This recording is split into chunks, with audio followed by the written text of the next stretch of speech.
স্বামীজি যে সঙ্ঘ করেছেন সেটা পাশ্চাত্যের প্রভাবে নয়। শ্রীরামকৃষ্ণ বলে গেছিলেন এদের সঙ্ঘ করতে হবে। শ্রীরামকৃষ্ণ পেয়েছিলেন জগৎ জননীর কাছ থেকে।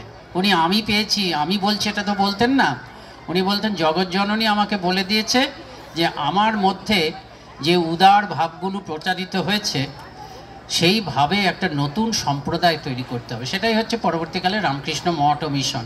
এবং ঠাকুর শ্রীরাম স্বামীজি মানে তার দেহত্যাগের আগে দিনের পর দিন স্বামীজিকে নিভৃতে ঘরে ডেকে সেগুলো বলে গেছেন, এইভাবে থাকবি, এদেরকে খুব ভালোবাসবি, এরা যাতে চলে না যান সেটা দেখবি। স্বামীজি এই সংঘ ঠাকুর সংঘটাকে ধারণা করেছেন আর স্বামীজি সেটাকে রূপ দিয়েছেন। সেই জন্য আমরা বলি রামকৃষ্ণ সংঘ শ্রীরামকৃষ্ণ প্রতিষ্ঠা করেছেন। শ্রীরামকৃষ্ণ চিন্তা করলেন, স্বামীজি রূপ দিলেন, মাঝখানে আরেকজনকে বাদ দিলে হবে না, সেটা হচ্ছে শ্রী মা। স্বামীজি বলছেন কেউ আমাদের পেছনে আসেনি, শুধুমাত্র শ্রী মা ঠাকুরের চলে যাওয়ার পর। এবং তিনি এদেরকে মদত দিয়েছেন, তিনি না থাকলে এই সঙ্ঘ হয় না। সেই জন্য স্বামীজি তাকে সঙ্ঘ জননী করে দিয়ে গেছেন। এবং স্বামীজি শ্রী মা বলেছেন নরেন যেভাবে বলেছে সেইভাবে সঙ্ঘ চলবে। কাজে এই ঠাকুর মা স্বামীজি দ্বারা স্বামীজি প্রতিষ্ঠা করলেন সঙ্ঘটা, মানে রূপ দিলেন। তারপরে স্বামীজি বেঁচে থাকতে থাকতে ওই 5 বছরের মধ্যে তার গুরু ভাইরা সব অসাধারণ। একজন প্রকৃত নেতা কি করে, সে তার উদ্দেশ্যটা খুব ভালো করে বলতে পারে, এটাকে মিশনটা কি বলতে পারে, মানে ভিশনটা কি বলতে পারে, কি মানে নেতা তো ভালো নেতা এই ভেবে আমি করেছি।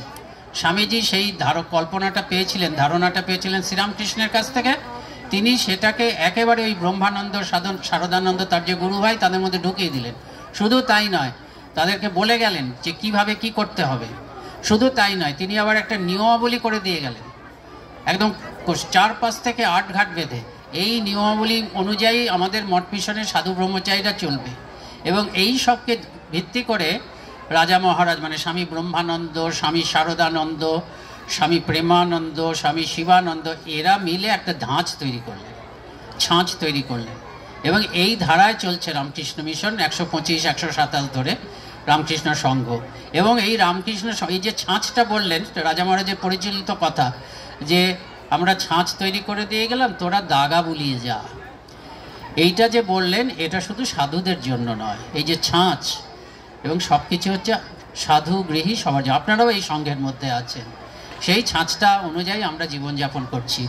ঠাকুর যে ছাঁচটা তৈরি করেছিলেন, মা যে ছাঁচটাকে রক্ষা করেছেন, স্বামীজি যে ছাঁচটাকে রূপ দিয়েছেন, এবং স্বামীজি ঠাকুর এবং মাকে অনুসরণ করে রাজা মহারাজজি এরা যে ছাঁচটাকে একেবারে পাকাপাকি করে দিয়ে গেছেন।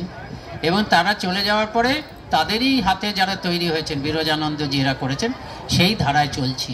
কাজে এখানে মিশন হলো মানে কি আপনারা সেই ধারাটাকে পেলেন, কিভাবে জীবনযাপন করব। তা সেটা করবেন। সহজ কথা, বেশি কিছু কথা নেই। কথাটা হচ্ছে ভগবানকে ভালোবাসতে হবে, ভগবানকেও ভালোবাসা। আরেকটা জিনিস আমরা খুব নেগলেক্ট করি, সেটা করলে হবে না, আবার মানুষকেও ভালোবাসা।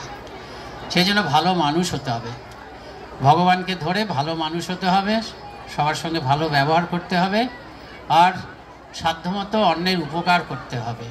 এটা করতে হবে, কিছু না করলে চলবে না।